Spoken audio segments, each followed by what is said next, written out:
start recording. This will be our last lecture for the semester. And so I'm going to wrap up the content of Chapter 6 on social stratification by turning to events in the real world in order to illustrate some of the ways, some of the work. Well, that's very kind of you to say, Ishwari. Thank you. So I'm going to turn now to two recent events in the quote unquote real world. This is the real world too.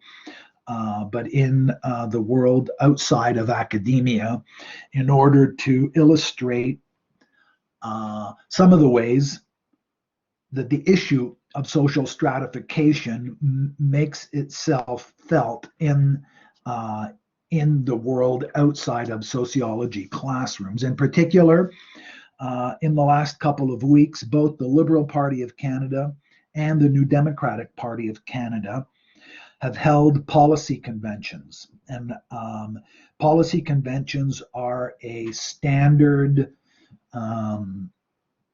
part of the way political parties in Canada anyway. I'm much less familiar with how political parties do this in other countries, but in Canada for sure, it's a regular feature, not necessarily every single year, but periodically and fairly often, the political parties will organize a session at which the broad membership of the party can get together to discuss what policies the different parties are going to put forward to, on the one hand, to attract as many voters as possible for whatever election is coming, but also to sort out amongst themselves what their priorities are and what the party really stands for.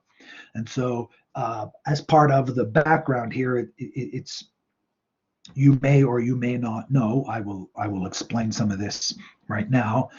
In Canada and in most other contemporary countries in the world, but certainly not in all countries in the world today, national level political parties exist. And these parties are, in a sense, clubs. They started out, essentially the history of parties as it's understood in the academic context traces back to England and France.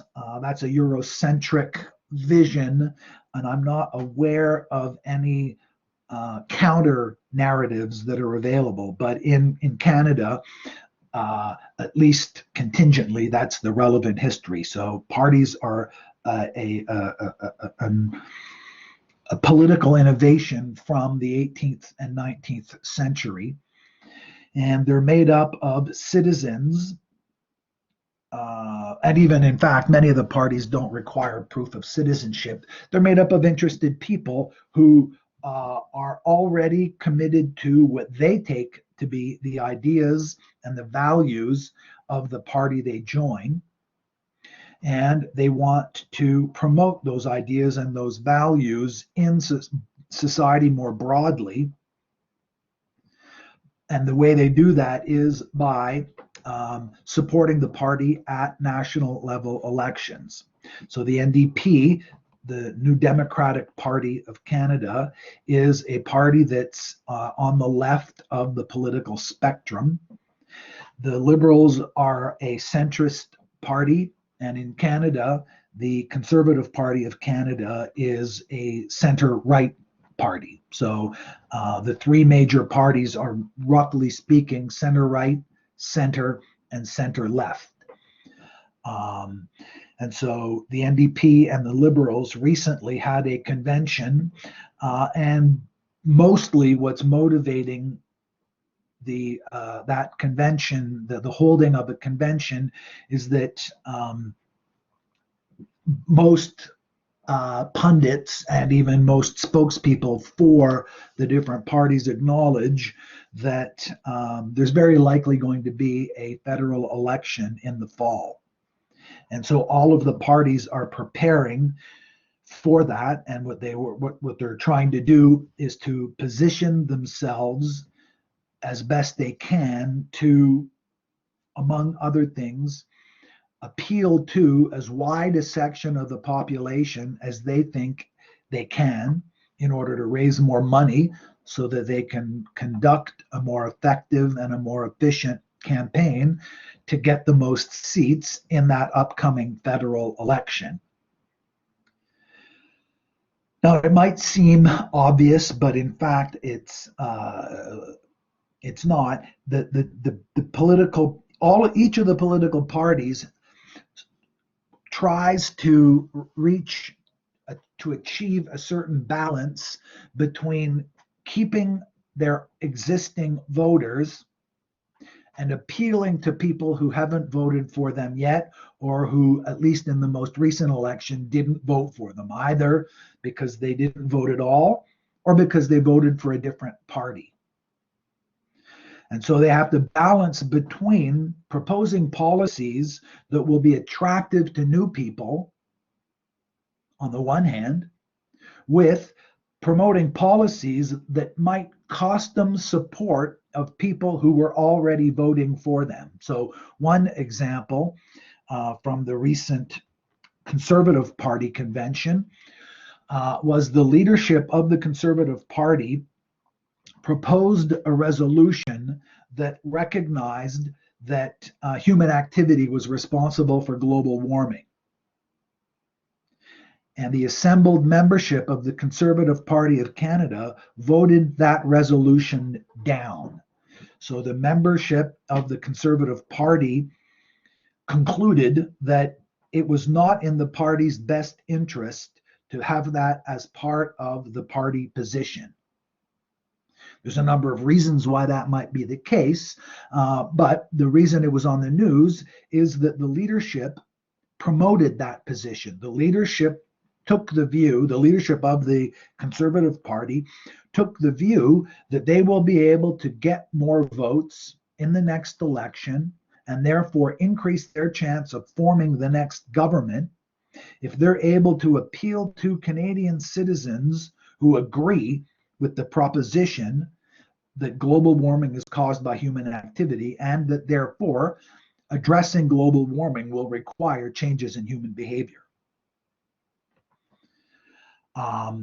Another example, again from the Conservative Party, was more recently, even maybe this week or perhaps last week, a member of the Conservative Party presented a private member's bill in the House of Commons, and the bill was to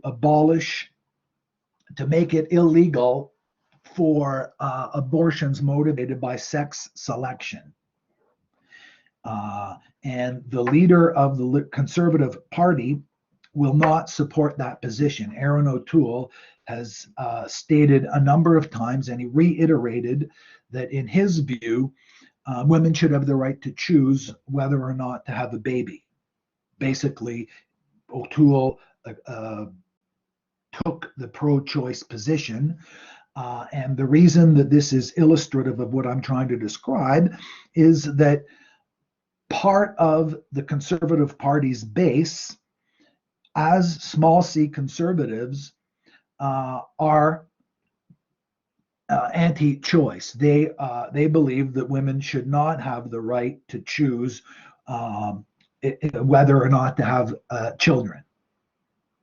And that represents a certain percentage of the Canadian population. The other two parties, the Liberal Party and the NDP, both of them officially endorse a woman's right to choose. And so that in that case, there are no pressures on those parties to change their position. They're solid there. Now, with respect to stratification in particular, I want to take a look at both the Liberals and the NDP have recently, in their most recent policy convention meetings, put forward proposals to adopt a universal basic income. The vocabulary changes a little bit, but in the social sciences is most widely known as a universal basic income.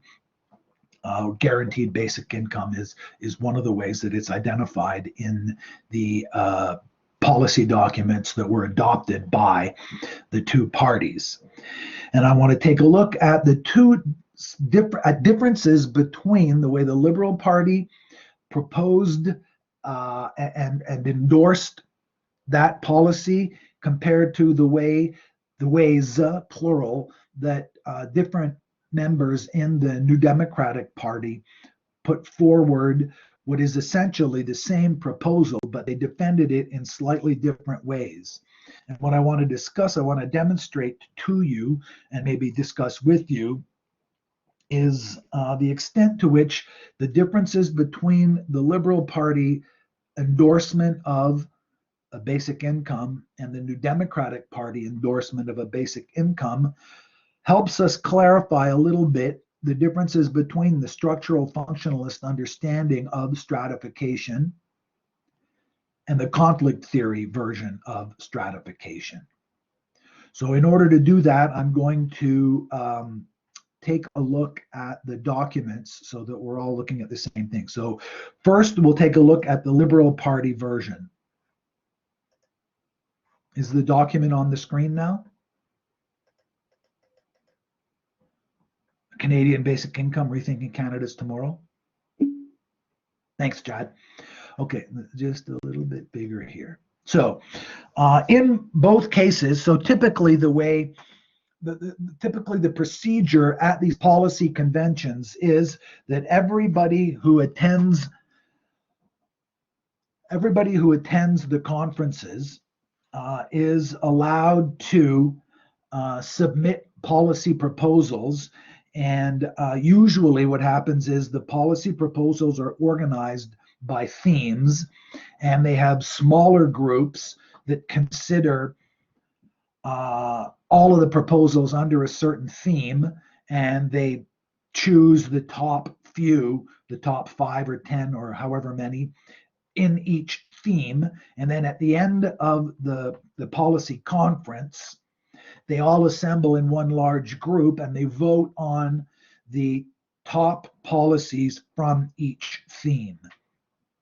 And the format that's used is that the reason for adopting the policy is outlined by a series of propositions, premises, starting with the expression, the word whereas, meaning more or less, because this is true, we should do this particular policy. And so here, we'll look at the policy in a second. Be it resolved that, and there are, in this case, 1, 2, 3, 4, 5, 6, 7 explanations, 7 premises that aren't automatically or necessarily related in any particular way to each other. They're just all of them presented in order to provide the people who are deciding whether or not to support the policy proposal why they should support it. And it's important, in fact, here to recognize that there are separate reasons why members of the Liberal Party might endorse a particular policy. And they don't always line up exactly the same way.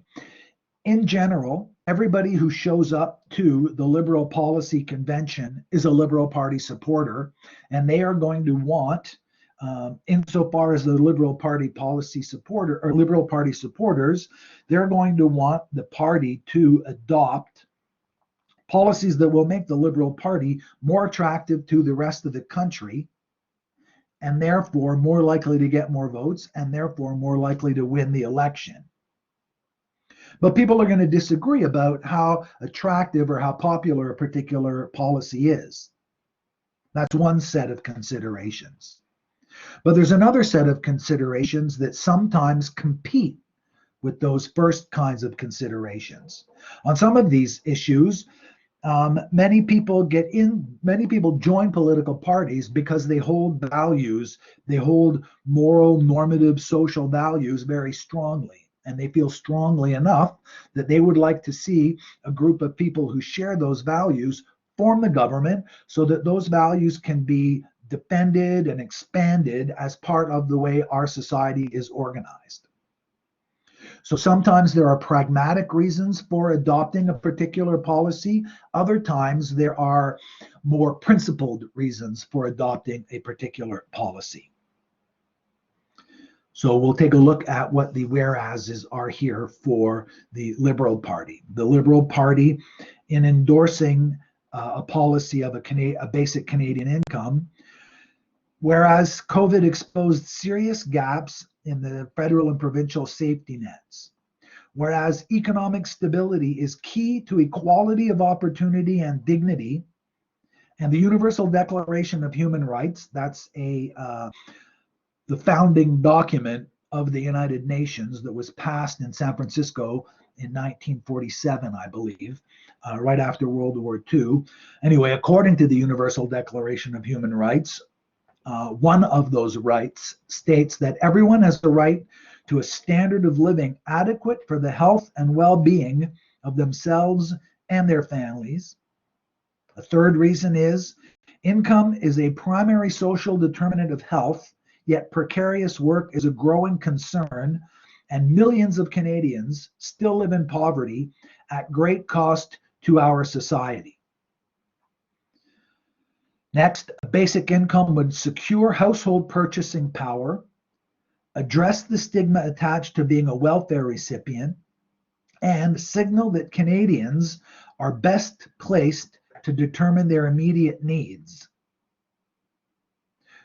Which is to say, what that means is that individual Canadians themselves are in a better position to determine how to spend money to improve their own lives compared to the government. Rather than having the government decide what's good for the Canadians individually and in their families, by providing the Canadians with the money directly instead of with services, it gives more freedom to individual Canadians. That's what that proposition means. Next, basic income would simplify benefit applications for Canadians in need, allow for merging of government programs, and reduce administrative costs for government. This is a little counterintuitive, but it's been amply demonstrated. Certainly almost everyone who agrees with who's in favor of a basic income agrees that one of the advantages of a basic income is that, or one of the ways that a basic income would work is that it would replace certain current programs that the government that the government is currently spending money on anyway. So the basic income would be implemented, and some of the other programs would be eliminated or would be curtailed or shrunk. And so money would be saved by cutting all of or some of those programs, and some of that money, and that's how partly the basic income would be paid for without having to increase taxes more. So the idea is that it would make it easier for the people applying. They just would apply for the one program, but it would also merge government programs and therefore reduce administrative costs. Next, the recent example of the CERB benefit, the Canada Emergency Response Benefit, has demonstrated that this kind of program already enjoys, now that it's been in place for almost a year, fairly widespread support. So there's a lot of support for the program anyway, for this program. And it's turned out to provide social benefits to the recipients and to society more generally. in a way that some skeptics about these kind of programs were not convinced of. Finally, the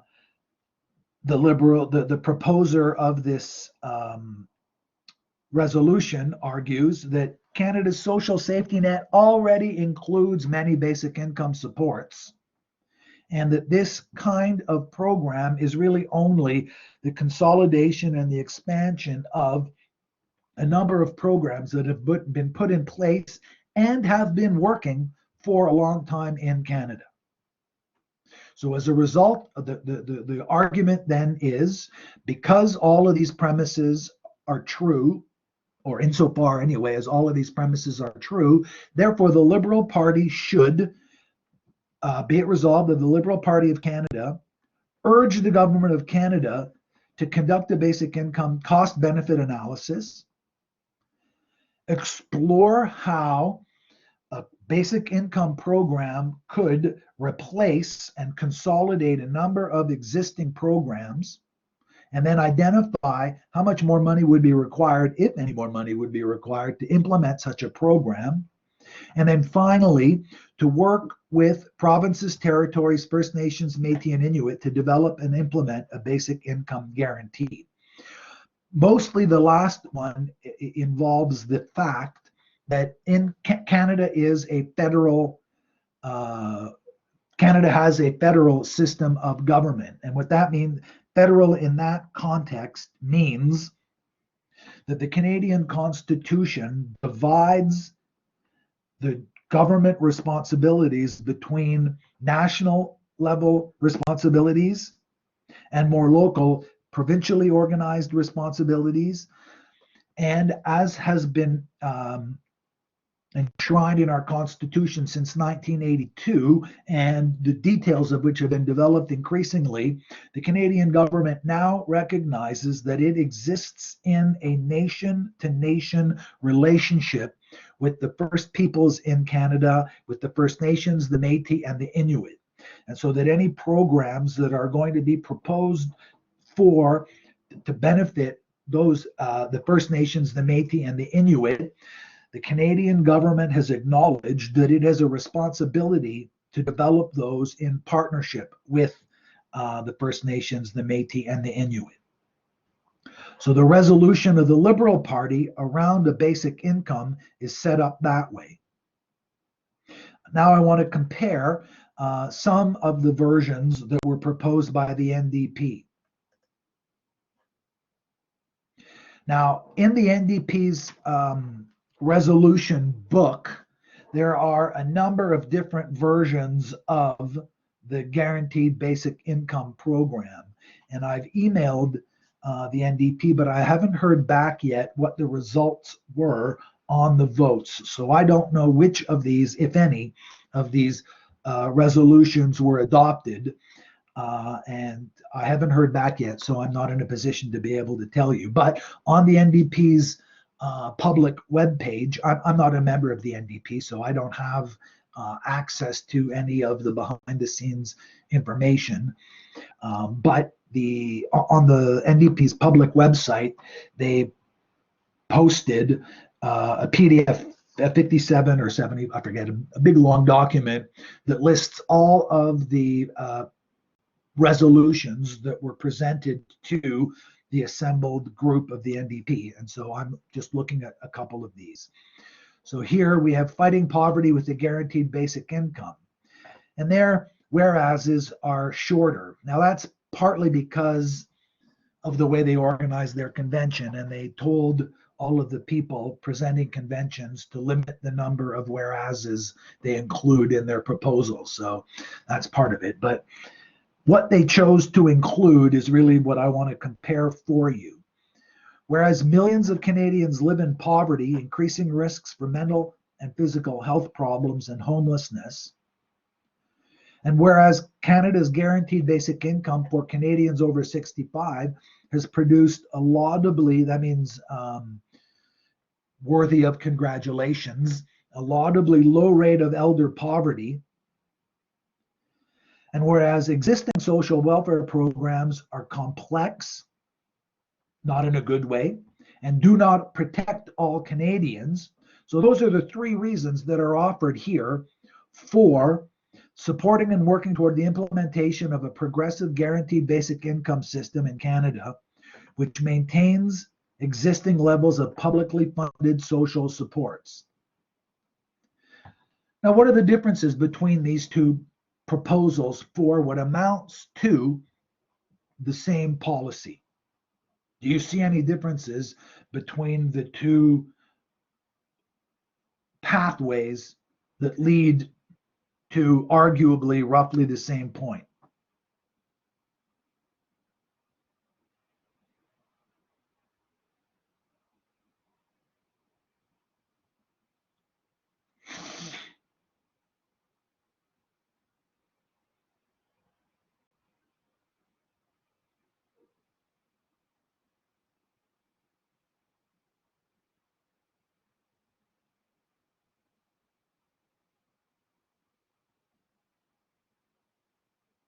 Alternatively, another version of the question,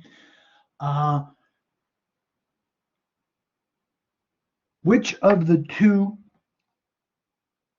theoretical accounts of socials, so the basic income is intended to address some of the negative consequences in Canadian society of social stratification, of class stratification.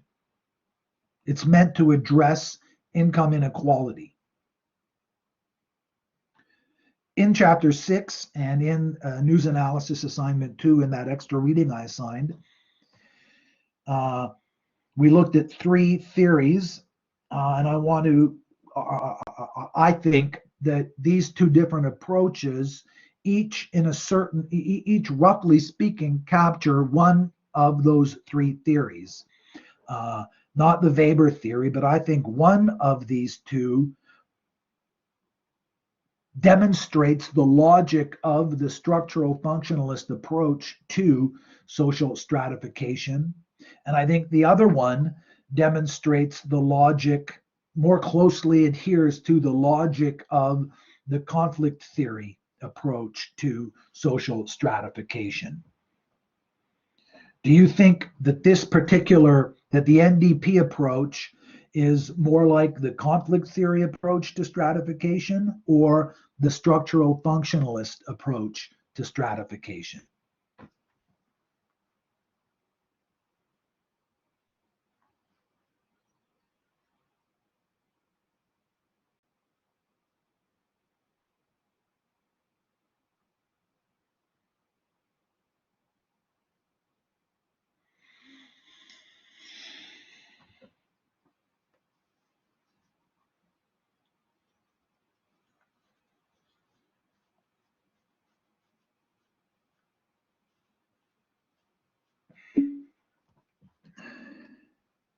Which? So Jad's suggesting, so this one here, yes, I think that this one, so what is it about this version, this argument in favor of basic income that makes you think that connects it for you to conflict theory as opposed to structural functionalism?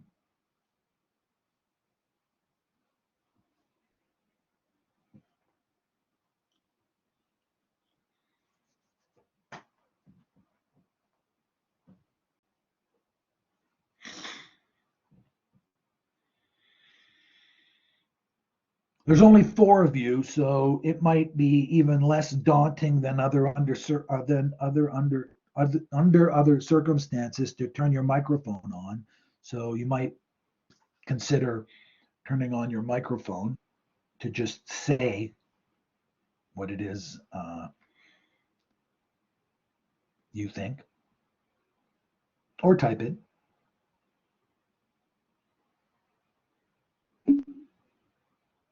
Oh, it's okay. No problem. No apologies necessary.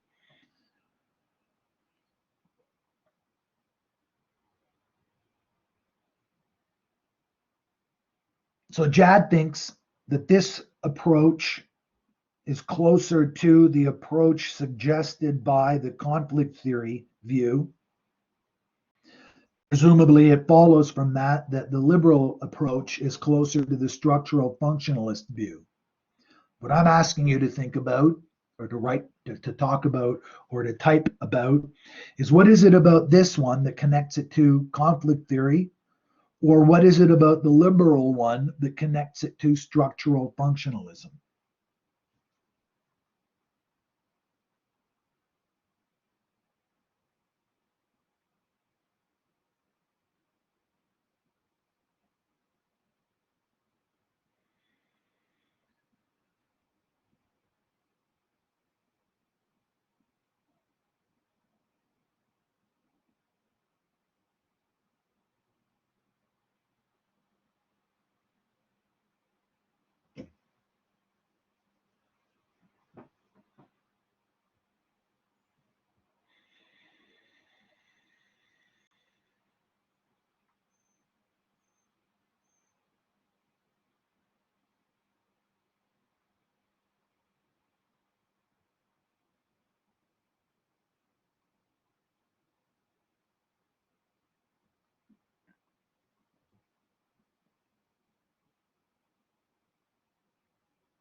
Well, in a certain way, both parties are presenting are suggest both of them want to make a social change. We don't have a universal basic income in Canada yet. Both the Liberal Party and the NDP are proposing that we implement a guaranteed basic income for all Canadians, so that every single Canadian who's making less than a certain amount of money per month will get that certain minimum amount of money per month. So that's a change. They're both arguing for a change. And they both cite the fact, and both of them point out that part of the reason to do this is that there are millions of Canadians who are currently living in poverty. So the NDP and the Liberal Party are both saying the fact that millions of Canadians live in poverty is a problem, and the solution, or a partial solution to that problem, is to implement a basic income, a guaranteed basic income. But there are differences between the other reasons that are given for doing this. And it's in the differences between the reasons to do it that I think we can see the difference in the logic of the structural functionalist account of stratification versus the conflict theory version of stratification.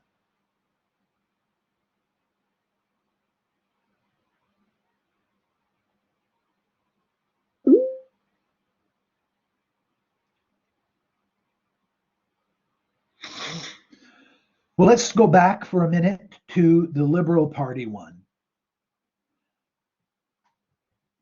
Jad, I agree with Jad that the New Democratic Party version of the support for a basic income more closely matches the logic of the conflict theory approach. And also, I mean, they both could have adopted the same policy for the same reasons, but they didn't. There are different sorts of reasons that are added to the Liberal proposal that are absent from the NDP proposal. For example, the second whereas argues that economic stability is the key to equality of opportunity and dignity. And so they're arguing on the basis of increasing the stability of our economic system. And remember that equilibrium is the hallmark of the structural functionalist account of society in general.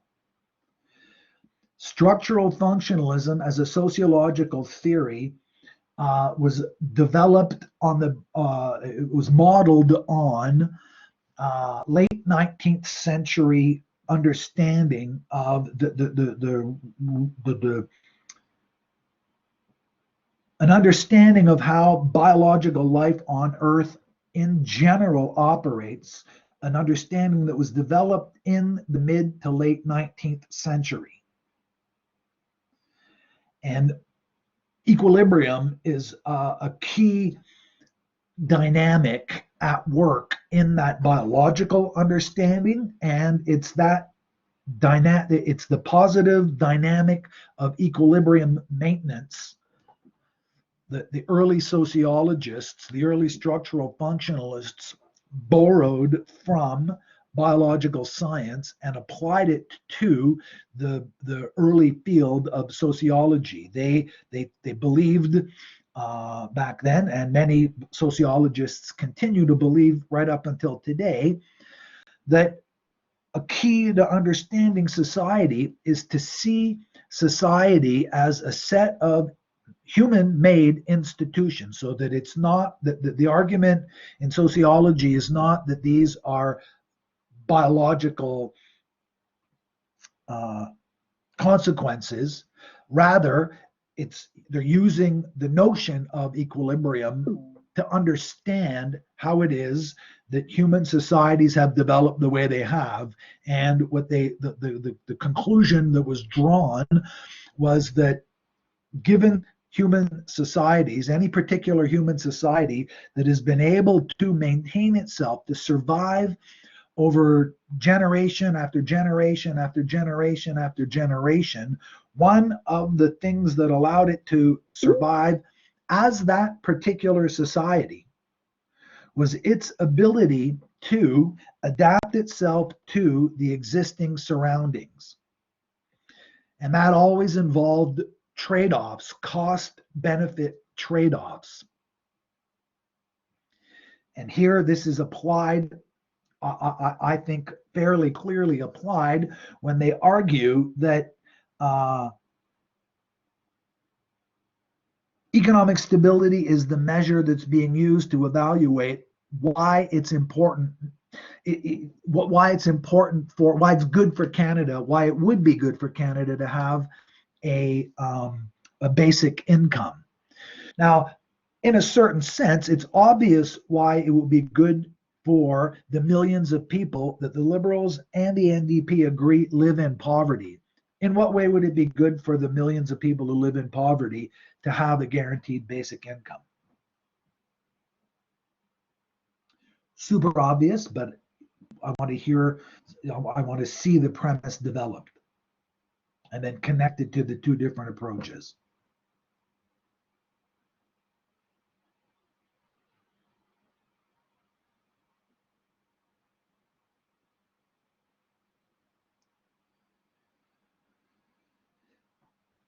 Well, we're running out of time, so I'm going to have to do some of this. I'll describe the connections that I'm hoping for you to be able to recognize, at least once I make them a bit clearer, perhaps.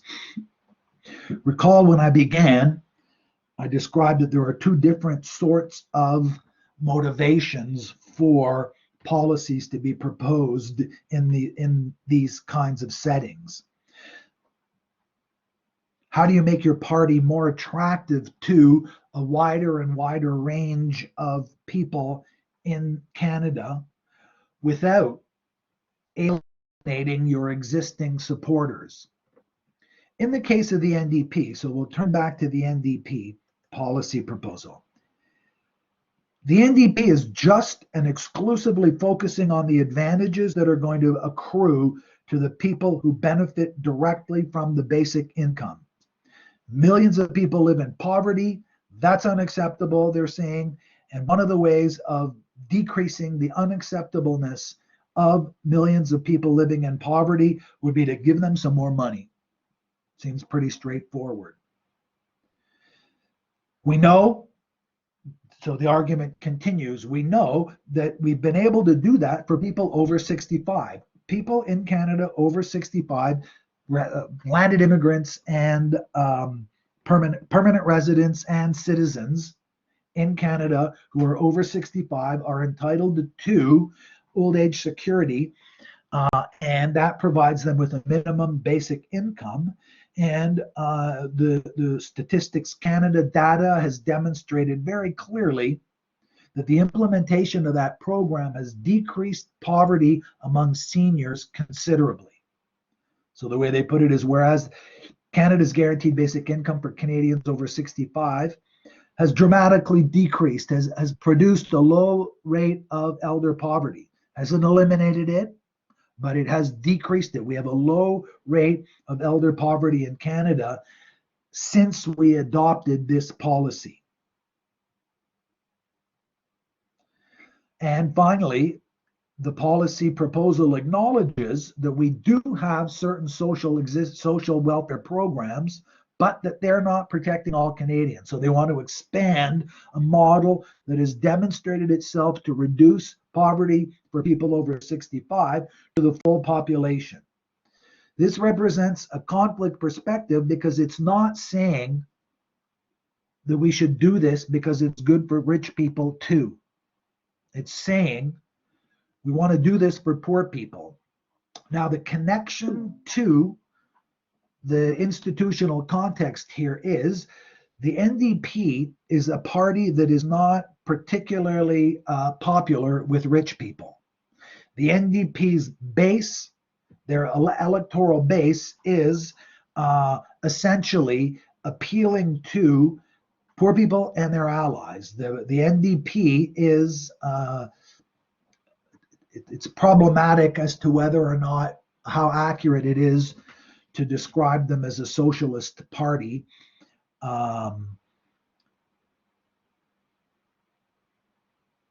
Many people in the leadership of the NDP are reluctant to advertise themselves as socialists because they're afraid that that label will alienate potential voters. On the other hand, many militants, many of the longtime members of the NDP, many NDP supporters absolutely see ourselves as socialists. So I'm not a member of the NDP, but I see myself, I am a socialist, and I endorse these kinds of policies, and I endorse them for socialist reasons, as opposed to endorsing them for the kinds of reasons that the Liberal Party is endorsing them for. Same policy, different kinds of reasons. Here, the NDP is adopting, roughly speaking, a conflict perspective because they're not justifying this on the basis of the benefits for everybody in society overall. They're endorsing it because it's going to provide a benefit to millions and millions and millions of Canadians, but not every single Canadian. I think that it will, in fact, benefit everybody in Canada, but that the reason to do it, the sufficient reason to do it, is simply that it'll redress class imbalance in Canada. Now let's go back to the Liberal version. Built into subtly, but I think clearly enough to the people who are familiar with the issues, what they argue is the reason that Liberal supporters should be in favor of a basic income is that millions of Canadians live in poverty at a great cost to our society overall. The idea is that it's a Liberal policy, not just because it's going to rescue poor people from poverty, but because having a large pool of poor people in our country comes at a cost to everybody in our society.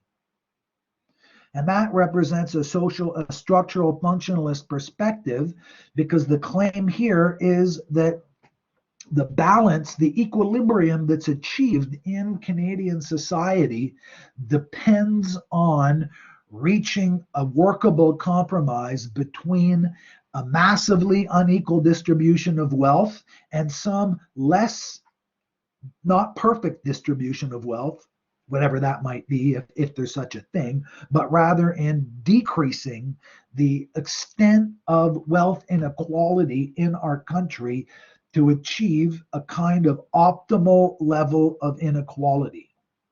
They're acknowledging implicitly that inequality is a permanent feature, at least in the short and medium term. But the one reason to get rid of that inequality is because it's bad for people who are on the wrong side of it. But that there's another reason to resist and to work against that level of inequality, and that is that there's a downside for everybody in our society. And in particular, the next argument goes, basic income would secure household purchasing power. Now, who cares about household purchasing power? Why is that? How might that be relevant to expanding the range of people who would benefit from a basic income?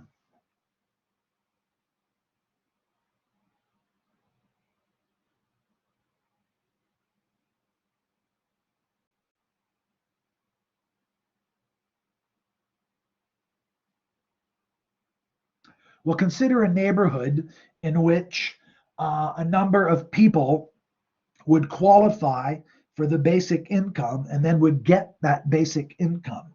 That basic income would increase the household purchasing power. Now, what are some of the things that that household does with their purchasing power? They pay their rent, they buy their food, they pay their utilities.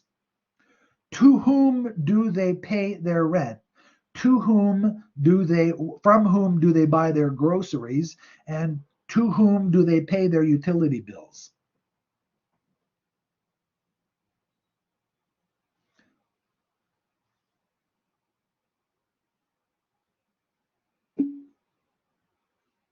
Not at all. Of course not. Not to the liberals.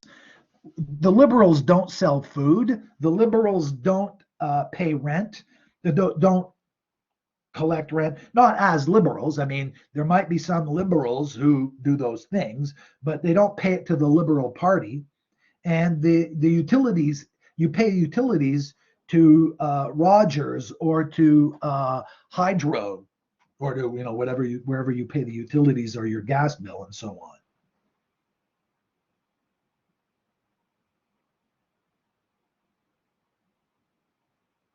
Where do you buy groceries?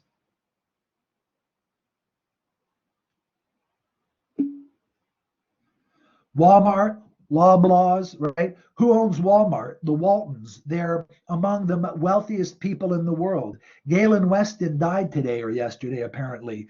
He owns, or his family anyway, owns Loblaws.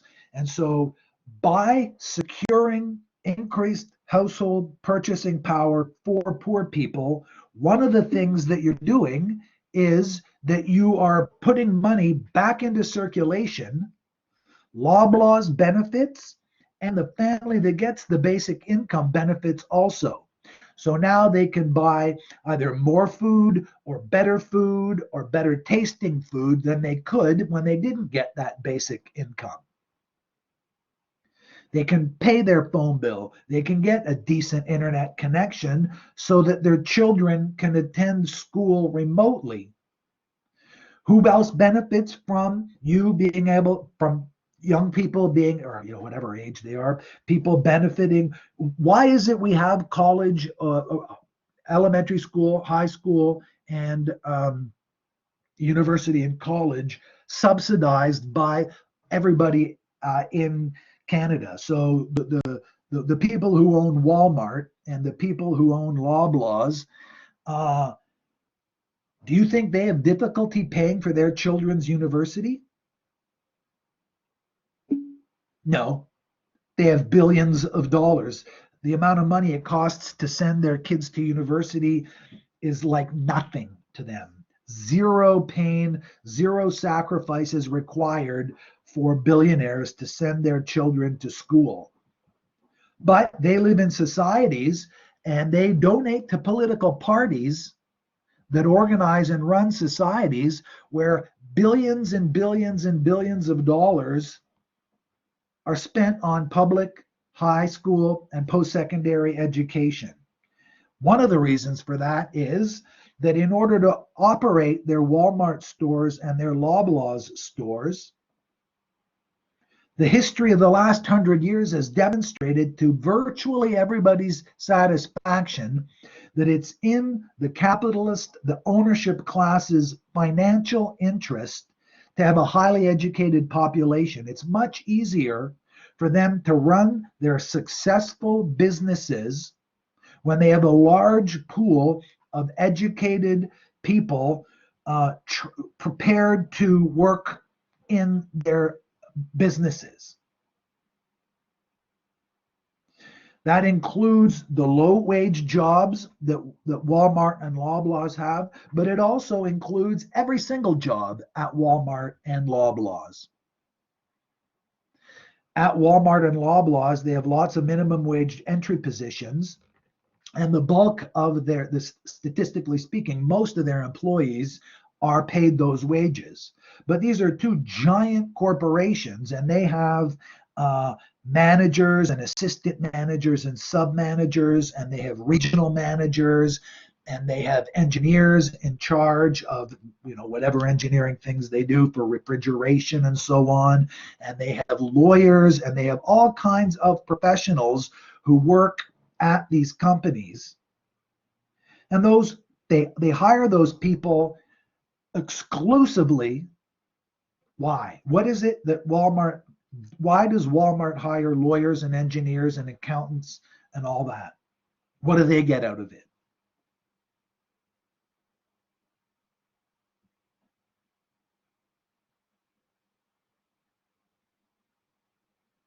They get billions of dollars of profit.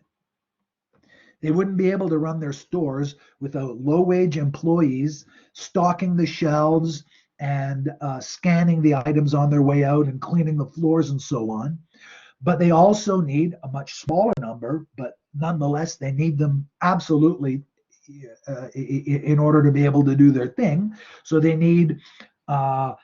benefit from having all of everybody in Canada share the cost of educating everybody up to a certain level and educating a smaller number of people up to the college and university level. And so having a basic income is one of the ways that our society makes it possible for, under these exact conditions, increases the chances that the maximum number of people will be able to continue building on their education until after COVID, when they can go back to classrooms.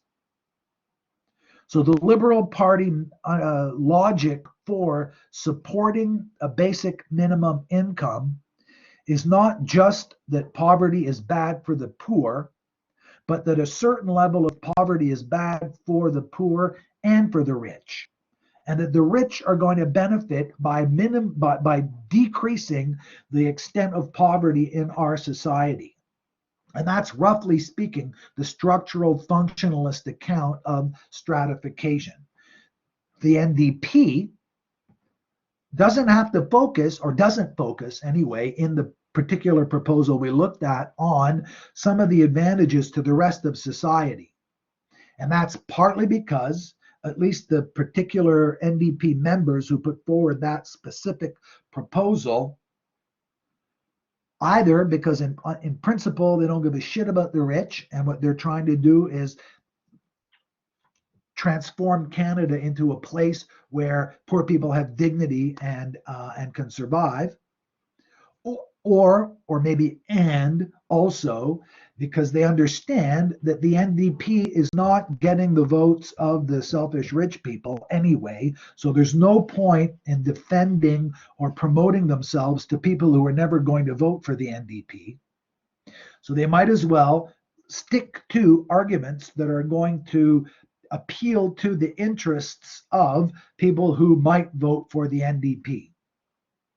And that calculation captures, in a way, Weber's argument about how modern society, in fact, is organized in a way that's partway in between the structural functionalist account on the one hand and the straightforward conflict theory on the other. Okay, so I managed to circle back around to where I wanted to end anyway. And so our hour is now up. I want to thank you for your attention. And I want to wish you all a good summer.